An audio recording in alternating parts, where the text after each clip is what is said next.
What if the fate of the world once rested in the hands of a 45-year-old president, and almost no one around him believed he was ready? In 1961, America elected something it had never truly seen before: youth in the Oval Office. John F. Kennedy was young, charismatic, confident. He spoke of a new frontier, of space, of civil rights, of a new American century. On television, he looked calm, composed, modern. But behind that image was pressure few leaders in history have faced. The Cold War was tightening like a wire around the globe. The Soviet Union was expanding influence. Nuclear weapons were no longer theoretical threats. They were operational. And Kennedy stepped into this reality with almost no executive experience. Many doubted him. Some inside his own administration saw him as too idealistic, too intellectual, too cautious. They were about to test him. Only months into his presidency came a disaster. A covert CIA-backed operation planned under the previous administration aimed to overthrow Fidel Castro in Cuba. Kennedy approved it, but hesitantly. The invasion failed spectacularly. Exiles were captured. The operation was exposed. America looked reckless. Kennedy publicly took responsibility. Privately, something shifted. He felt misled. He began questioning the intelligence structure around him. Trust eroded. This moment matters because it changed how he would handle the next crisis. He would listen, but he would not be rushed. October 1962. American reconnaissance photographs revealed Soviet nuclear missile sites under construction in Cuba. Not symbolic missiles. Operational nuclear warheads within striking distance of major U.S. cities. The military leadership urged immediate airstrikes. Some pushed for invasion. Others warned that hesitation would look like weakness. The room was tense. History was watching. For 13 days, the world moved closer to nuclear confrontation. Kennedy chose a middle path, a naval quarantine, carefully avoiding the word blockade, which legally implied war. Behind closed doors, debates intensified. What if Soviet ships didn't turn back? What if a submarine commander made an independent decision? What if a single missile was launched? At one point, a U-2 spy plane was shot down over Cuba. Pressure mounted to retaliate. But Kennedy paused. He insisted on back-channel communication. He looked for off-ramps. In the end, a quiet agreement emerged.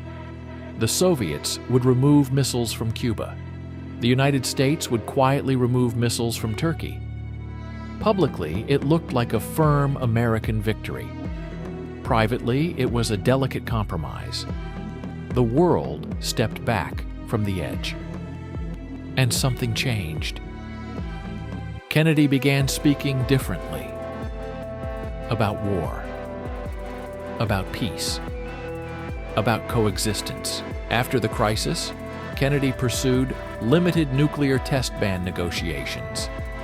He gave a speech at American University in 1963 that sounded less like Cold War rhetoric and more like cautious reconciliation.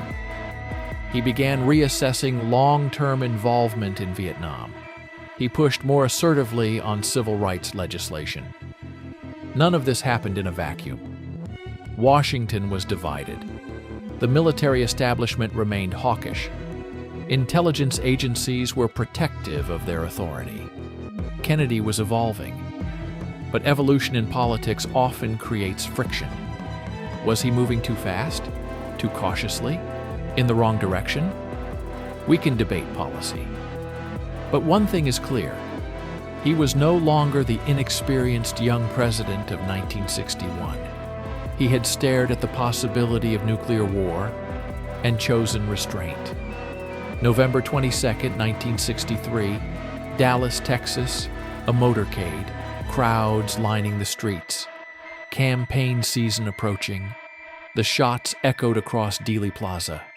In an instant, the image of youthful leadership turned into national trauma. The details have been analyzed endlessly. Investigations were conducted, documents declassified, debates continue. But beyond speculation lies something deeper: the psychological impact.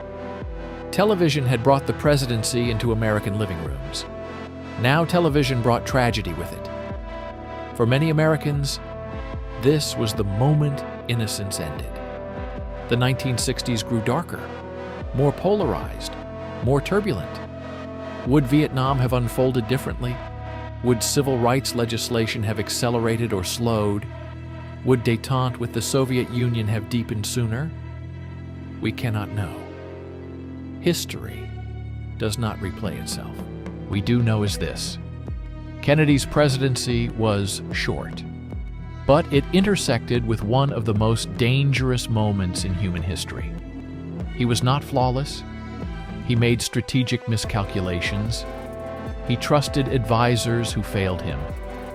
But during the Cuban Missile Crisis, when pressure was highest, he resisted immediate escalation. That decision alone may have prevented catastrophe. Sometimes leadership is not about bold action. Sometimes it is about restraint. Sometimes it is about absorbing pressure and not passing it on to the world. John F. Kennedy is often remembered for charisma, for speeches, for myth. But perhaps his defining legacy lies in 13 days, when he refused to blink. The question is not only how his life ended. The deeper question is this: if those 13 days had ended differently, would the world we live in even exist? And if history once depended on a single decision in a tense room, what does that tell us about leadership today?